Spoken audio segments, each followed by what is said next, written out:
അപ്പം നമ്മളിപ്പോൾ ഉള്ളത് തിരുവങ്ങാട്ട് അമ്പലത്തിലാണ്. കുറേ നാളുകൾക്ക് ശേഷം, കുറേ നാളെന്ന് പറഞ്ഞിട്ടാണെങ്കിൽ 4-5 വർഷങ്ങൾക്ക് ശേഷം ഞാനിതാ നമ്മളെ തിരുവങ്ങാട്ട് അമ്പലത്തിൽ വന്നിരിക്കുകയാണ് കേട്ടോ. എനിക്ക് ഭയങ്കര സന്തോഷമായി ഇന്നത്തെ ഒരു ദിവസം എന്ന് പറഞ്ഞിരിക്കുകയാണെങ്കിൽ. കാരണം വേറെ ഒന്നല്ല, ഇത്രയും കാലത്തിൻ്റെ ഇടയ്ക്ക് ഞാൻ ഒരുപാട് പ്രാവശ്യം ഇവിടെ പോകണമെന്ന് മനസ്സുകൊണ്ട് വിചാരിച്ചിട്ടുണ്ടെങ്കിലും പക്ഷെ എനിക്കിവിടെ എത്തിപ്പെടാൻ കഴിഞ്ഞിട്ടില്ല. പക്ഷേ ഇന്നിപ്പോൾ ഇവിടെ തീരെ പ്രതീക്ഷിക്കാതെയാണ് ഞങ്ങൾ എത്തിയത്. ഏട്ടനോട് രാവിലെ ചോദിച്ച് നമുക്ക് അമ്പലത്തിൽ പോകാമെന്ന്. ഞാൻ വിചാരിച്ചു നമ്മുടെ പിടിപ്പഴി അമ്പലത്തിൽ തന്നെ പോകാമെന്നാണ്. പക്ഷേ ഏട്ടൻ തീലിക്കുട്ടിനോട് പറയണ്ടായിരുന്നു നമുക്ക് പാറയൊക്കെ ഉള്ള അമ്പലത്തിൽ പോകാമെന്ന്. അപ്പോൾ തന്നെ എനിക്കൊരു സംശയം തോന്നിയിട്ട് തിരുവങ്ങാട്ടായിരിക്കും. പക്ഷെ ഞാൻ ചോദിക്കാതെ നിന്നില്ല. പക്ഷെ ഞങ്ങൾ ഇവിടെ എത്തിയിട്ടോ. ഞങ്ങൾ അമ്പലത്തിൽ എത്തുമ്പോൾ ഒരു 9 മണിയൊക്കെ ആയിട്ടുണ്ടായിരുന്നു. അപ്പോൾ നിവേദ്യത്തിൻ്റെ സമയമായിരുന്നു. അപ്പോൾ ഉള്ളിലേക്ക് കടക്കാൻ പറ്റില്ലല്ലോ. അപ്പോൾ ഞങ്ങൾ പുറത്തൊക്കെ തൊഴുത് വരാമെന്ന് വിചാരിച്ചു. അങ്ങനെ ഞങ്ങൾ പുറത്തൊക്കെ തൊഴുകയാണ്. അപ്പോൾ ആദ്യം തന്നെ നമ്മുടെ ഗംഗാദേവീൻ്റെ അടുത്തേക്ക് പോയി. അവിടെ ഇപ്പോൾ നല്ല ഭംഗിയുണ്ട് കേട്ടോ കാണാനായിട്ട്. മുകളിലൂടെ ഇങ്ങനെ വള്ളിയൊക്കെ പോകുന്ന രീതിയിലാക്കിയിട്ട് കുറേ മാറ്റങ്ങൾ വന്നിട്ടുണ്ട് അമ്പലത്തിൽ മൊത്തമായിട്ട്. ഞാൻ ബാക്ക്ഗ്രൗണ്ടിലത്തെ സൗണ്ടൊന്നും പോക്കല്ല കേട്ടോ, കേൾക്കാനായിട്ട് നല്ല രസമുണ്ട്. എനിക്ക് വോയിസ് കൊടുക്കേണ്ട, അത് മാത്രം വെക്കാനാണ് എനിക്ക് തോന്നുന്നത്. എനിക്ക് നല്ല ഇഷ്ടപ്പെട്ടു കേട്ടോ ആ സൗണ്ട് കേൾക്കാൻ.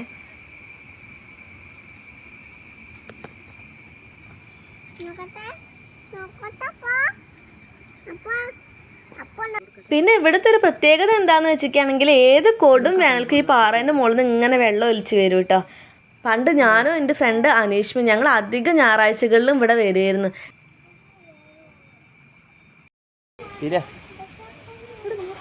അങ്ങനെ ഞങ്ങൾ പുറത്തൊക്കെ തൊഴുത് വന്നപ്പോഴേക്കും പിന്നെ ഉള്ളിൽ കയറാനുള്ള സമയമായി. അങ്ങനെ ഞങ്ങൾ ഉള്ളിലും തൊഴുതു. പിന്നെ ഉള്ളിലേക്ക് നമുക്ക് ഫോണൊന്നും അലൗഡ് അല്ലല്ലോ, അത് എല്ലാ അമ്പലത്തിലും അങ്ങനെയാണല്ലോ. അപ്പോൾ ഞങ്ങൾ ഫോണൊന്നും എടുത്തിട്ടില്ല ഉള്ളിലേക്ക്. പിന്നെ ഞങ്ങൾ പ്രസാദം വാങ്ങാനായിട്ട് പുറത്തേക്ക് വന്നേ. ആദ്യമൊക്കെ അമ്പലത്തിൻ്റെ ഉള്ളിൽ തന്നെ ഇരുന്ന് നമുക്ക് പ്രസാദം തരില്ല. ഇപ്പോൾ നമ്മൾ പുറത്തേക്ക് ഇറങ്ങണേ. അങ്ങനെ ഞങ്ങൾ പ്രസാദമൊക്കെ വാങ്ങിച്ച് പിന്നെ നാഗക്കോട്ടേൻ്റെ അവിടേക്ക് പോയേ. ഇപ്പോൾ അമ്പലത്തിൽ നിന്ന് പുറത്തുനിന്ന് പ്രസാദം തരണേന്ന് പറയുമ്പോൾ ചിലപ്പോൾ സ്ഥിരമായിട്ട് പോകുന്ന ആൾക്കാരെ വിചാരിക്കും കുറേ ആയല്ലോ അതെന്ന്. പക്ഷെ ഞാൻ പറഞ്ഞല്ലോ ഞാൻ കുറേ വർഷങ്ങൾക്ക് ശേഷം ഇപ്പോൾ എന്നാണ് വരണതെന്ന്. അതുകൊണ്ട് തന്നെ എനിക്കറിയില്ല എന്തൊക്കെയായിരുന്നു ഇവിടുത്തെ കാര്യങ്ങൾ എന്നുള്ളത്.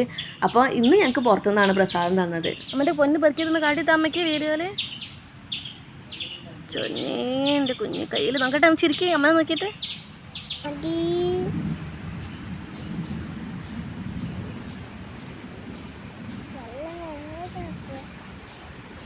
അമ്മ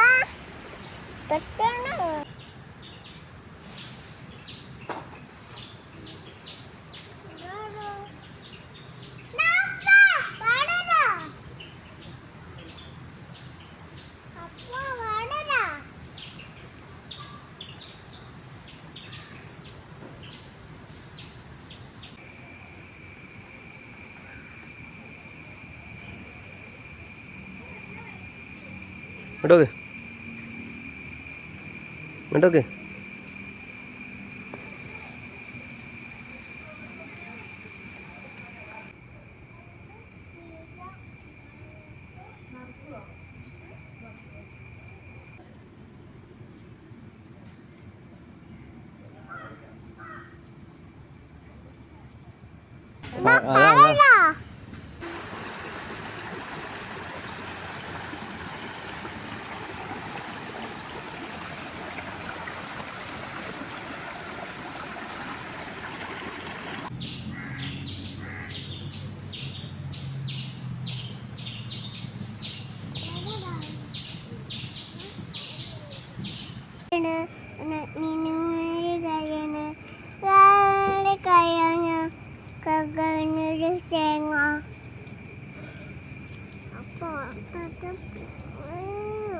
അപ്പോൾ ഇത്രയായിരുന്നു നമ്മുടെ അമ്പലത്തിലെ വിശേഷങ്ങൾ. ഇതിനു മുമ്പ് തിരുവങ്ങാട്ട് അമ്പലത്തിൽ വന്നവരുണ്ടെങ്കിൽ ഒന്ന് കമൻറ്റ് ചെയ്യണം. ഇഷ്ടപ്പെട്ടിട്ടുണ്ടെങ്കിൽ ലൈക്കും കൂടി ചെയ്യണം.